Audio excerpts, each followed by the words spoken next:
سلام دوستان. یکی از سوالاتی که اخیراً در شبکه‌های اجتماعی بیشتر ازم پرسیده شد و بعضا در اتاق درمان هم مراجعین میپرسه و مسئله هم وقت نوقت در صنف میپرسیدن و یک سوال عام است و معمول پرسیده میشه و من باور دارم که در ذهن شما هم خطور کرده. او دقیقاً این سوال است که چرا ما به خواسته های خود نمیرسیم و چی چیزی سبب میشه، دلایل و انگیزه هایی که ما به خواسته های خود، به مقاصد خود و اهداف خود نمیرسیم دقیقاً چیست.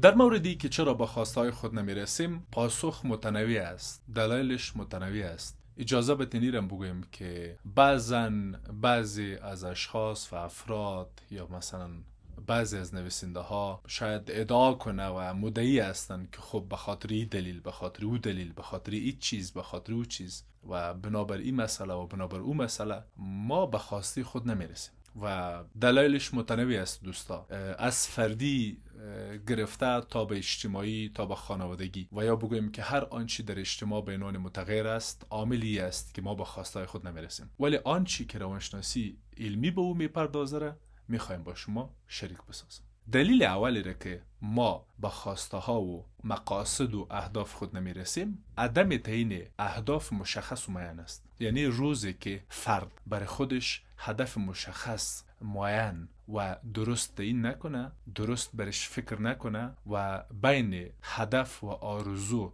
تفاوت و تفکیک قائل نباشه و ندانه، به خواستهش به مقصدش نمیرسه. دلیل دوم ترس از شکست است. بسیاری از عزیزان ما به خاطری که شکست نخوره، با مشکل روبرو نشوه، موانع صدرایش واقع نشوه، کدام مسئله برشان پیدا نشوه، اقدامات درست، ریسک پذیر و آنچنانی که برای خواسته هایش نیاز است را انجام نمیده و به می دلیل به خواستهش نمیرسه. دلیل سوم مشکل، عیب و نقص در مهارت‌هایشان است. بسیاری از عزیزان ما خواسته داره، هدف داره، ولی مهارتی که به او مقصد و او هدف نیاز است، خصوصیاتی که، توانمندیایی که، هنری که او خواسته را به دست میته برش او را مهیا میسازه و در رسیدن به او خواسته کمکش میکنه، متاسفانه اونمو مهارت نداره.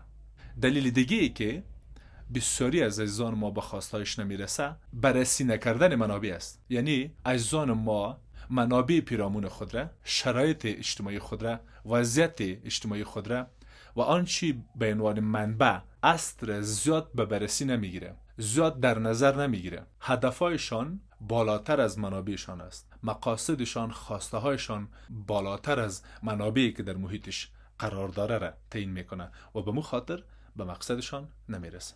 دلیل دیگه ای که در بسیاری از موارد سبب میشه دوستان زیاد ما، عزیزان زیاد ما به مقصدش نرسه، یک برنامه و پلان خوب است. متاسفانه بسیاری از عزیزان ما پلان رکه، برنامه رکه و مراحل رکه برای رسیدن به هدف نیاز است، جنبه عملی رکه باید یک برنامه و پلان داشته باشه را متاسفانه نداره.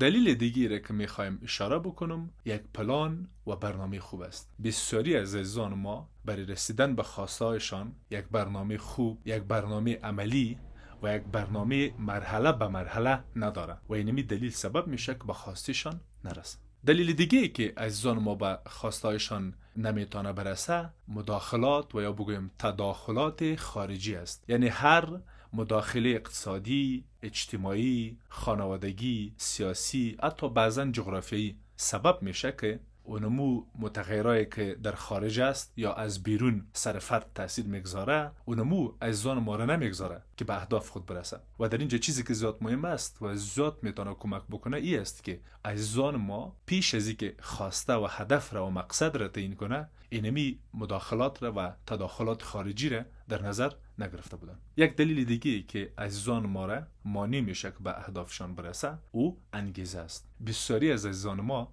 برای آنچه که میخواه، برای آنچه که آرزو داره، دوست داره، متاسفانه انگیزش نداره و از نظر روانشناسی انگیزه سبب میشه ما تمرکز پیدا بکنیم، سبب میشه ما با اراده برخورد بکنیم، ما مسیر خود را و آنچه که قرار است طی کنیم را با انرژی طی میکنیم و پیش میریم. ولی روزی که انگیزه نبود ما در نیم راه متوقف میشیم، خود ما سبب تنبلی و اهمال کاری خود ما میشیم و این دلیل است که ما به خواسته خود در نهایت نمیتونیم برسیم.